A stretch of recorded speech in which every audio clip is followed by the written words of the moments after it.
इस ब्लॉक के तत्व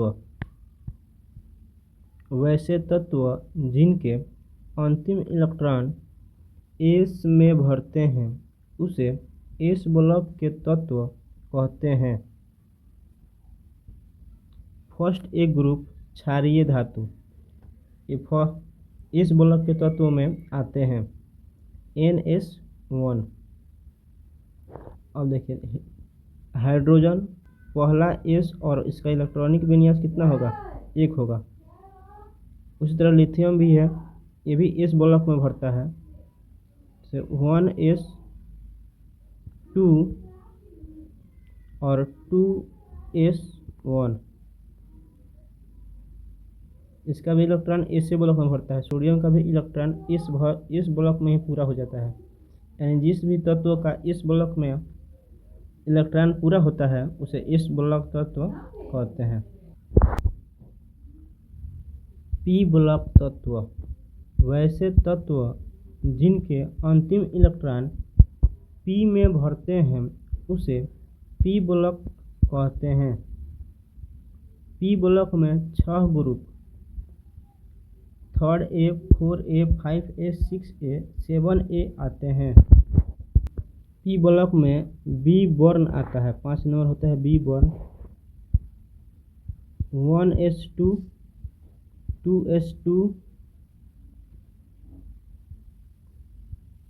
और 2p1 यानी इसका अंतिम जो इलेक्ट्रॉन है वो पी ब्लॉक में पूरा हुआ है, इसीलिए इसे कौन सा पी ब्लॉक तत्व कहते हैं।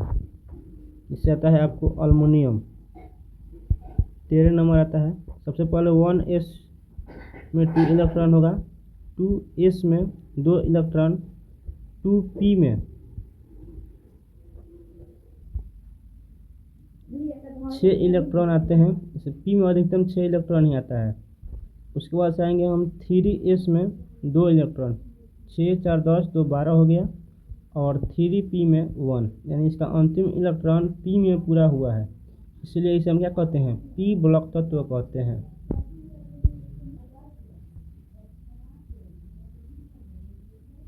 d ब्लॉक के तत्व वैसे तत्व जिनके अंतिम इलेक्ट्रॉन d में भरते हैं उसे d ब्लॉक तत्व कहते हैं। d ब्लॉक के तत्व को संक्रमण तत्व भी कहा जाता है।